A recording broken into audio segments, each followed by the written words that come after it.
शांतिनाथ की अशांति। यह कहानी है एक ऐसे आदमी की जो महाक्रोधी था। इतना क्रोधी था कि उसने अपनी पत्नी को कुएं में धक्का दे दिया। पत्नी मर गई। वह बड़ा घबराया। उसी दिन गांव में एक जैन मुनि आए। वह उनके पास गया, चरणों में गिर पड़ा और कहा, मुझे दीक्षा दें। जैन मुनि ने कहा, इतनी जल्दी दीक्षा? उसने कहा, इसी समय दें। जैन मुनि ने कहा, साध सकोगे? वो बोला, जो मैं ना साध सकूं वह कोई नहीं साध सकता। कहो क्या साधना है? जैन मुनि ने कहा, नग्न होना पड़ेगा। उसने तत्क्षण वस्त्र फेंक दिए। जैन मुनि भी चौंके। बड़ा साहसी आदमी था। साहसी नहीं, वह सिर्फ क्रोधी है। हर काम में उसके क्रोध की अग्नि प्रज्वलित होती थी। उसको तुमने चुनौती दे दी। उसने क्रोध को जगा दिया। जैन मुनि ने पूछा, लेकिन तुम संन्यास लेना क्यों चाहते हो? उसने कहा, मैं महाक्रोधी हूँ। मैंने अपनी पत्नी को मार डाला। अब बहुत हो गया। मुझे शांति का पाठ दें। जैन मुनि ने दीक्षा दी और नाम दिया शांतिनाथ। जैन मुनि ने उसकी प्रशंसा करते हुए कहा, मैंने बहुत से लोग देखे, वे कहते हैं कि कल लेंगे संन्यास, परसों लेंगे संन्यास, फिर ले भी लेते हैं तो भी वर्षों लगते हैं नग्न दिगंबर होने में। तुमने एक क्षण में वस्त्र उतार दिए। तुम साहसी आदमी हो। वह आदमी महाक्रोधी था। वह सन्यास भी उसके क्रोध का ही परिणाम था। वह कोई शांति की घोषणा नहीं थी। यह क्रोध का ही प्रज्वलन था। क्योंकि एकदम से कोई पत्नी को धक्का मारकर शांत हो जाता है। पत्नी को धक्का मारा, अब अपने को धक्का मार दिया कुएं में। बस इतनी ही समझ है। फिर उसकी बड़ी ख्याति हो गई। ख्याति तो होनी ही थी, क्योंकि वह खूब अपने को सताने लगा। 2-2, 3-3 दिन उपवास करता, तब एक आध बार भोजन करता था। महीनों का उपवास करने लगा। कांटों पर सोता, पत्थरों पर पड़ा रहता, धूप में खड़ा रहता, सर्दी में भी पानी में खड़ा हो जाता जहाँ बर्फ जमी रही हो। उसकी ख्याति फैलने लगी। ऐसे ही लोगों की तो ख्याति फैलती है। लोग दूर दूर से उसके दर्शन करने के लिए आने लगे। अंततः वह दिल्ली पहुंच गया।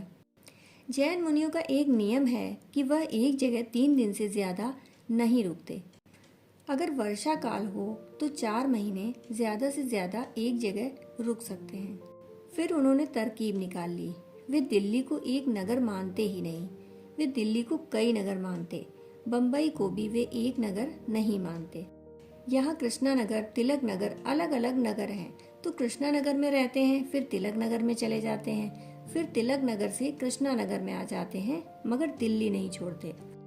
शांतिनाथ भी दिल्ली पहुंच गए। उनके गांव से एक आदमी दिल्ली आया था। सोचा कि शांतिनाथ जी बड़े प्रसिद्ध हो गए हैं, इनके दर्शन कराऊं। बचपन का साथी था उनका। वह मान तो नहीं सकता था कि उसका क्रोध चला गया होगा, क्योंकि वह आदमी महाक्रोधी था। अगर इसका क्रोध चला जाए तो दुनिया में सबका क्रोध चला जाए। मगर कौन जाने, जो हो भी गया हो, चमत्कार भी तो घट जाते हैं।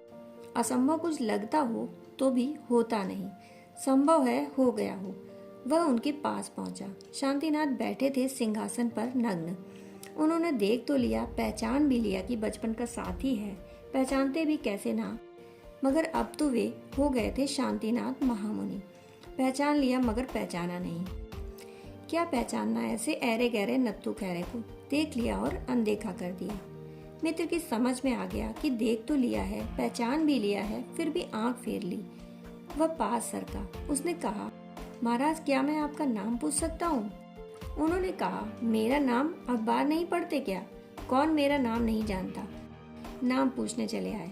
उसने कहा, महाराज मैं जरा गैर पढ़ा लिखा हूँ, अखबार वगैरह की फुर्सत भी नहीं, मूड समझे मुझे नाम बता ही दें। उन्होंने कहा, मेरा नाम शांतिनाथ है। मगर जिस ढंग से उन्होंने कहा मेरा नाम शांतिनाथ है, उससे मित्र समझ गया कि कोई बदलाव नहीं हुआ। एक अकड़ थी कहने में। थोड़ी देर इधर उधर की बात चलती रही। मित्र ने पूछा, महाराज मेरी स्मृति जरा कमजोर है, मैं भूल गया आपका नाम। अब तो महाराज को क्रोध आ गया। उन्होंने कहा, सुनते हो या नहीं? बहरे तो नहीं हो? मेरा नाम है शांतिनाथ। मित्र ने कहा, धन्यवाद महाराज। फिर इधर उधर की बात चली। उसने कहा, महाराज अब मैं जा ही रहा हूँ, अपना नाम तो बता दें। जो कमंडल लेकर वे चलते थे उठाकर उसकी खोपड़ी पर मार दिया और कहा, 1000 दफे कह दिया शांतिनाथ, मगर तुझे होश नहीं आता। उस मित्र ने कहा, अब मुझे बिल्कुल होश आ गया। यह जो आपका कमंडल सिर में लगा, उससे यह बात साफ हो गई, आप वही हो, जरा सा भी भेद नहीं हुआ।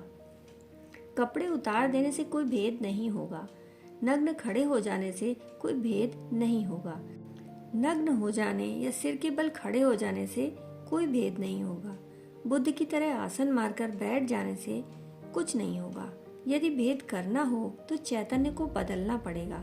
ध्यान के अतिरिक्त और कोई भेद नहीं होता। यदि भोग में ध्यान का प्रवेश होता है तो योग बन जाता है, और योग में प्रेम का प्रवेश होने से भोग बन जाता है। जब हम इतने कलाकार हो जाएं कि ध्यान और प्रेम दोनों सज जाएं, तो किसी को पता चले या न चले, इससे प्रयोजन ही नहीं। परमात्मा जानेगा। हमारे और उसके बीच बात घट गई। जो होने योग्य था हो गया, जो पाने योग्य था पा लिया गया। जिस दिन ध्यान और प्रेम सज जाते हैं, उस दिन मनुष्य संसार में रहकर ही संसार से मुक्त हो जाता है, और संसार से मुक्त होकर भी संसार का परम भोगी होता है। दोस्तों, कहानी सुनने के लिए आपका बहुत बहुत आभार।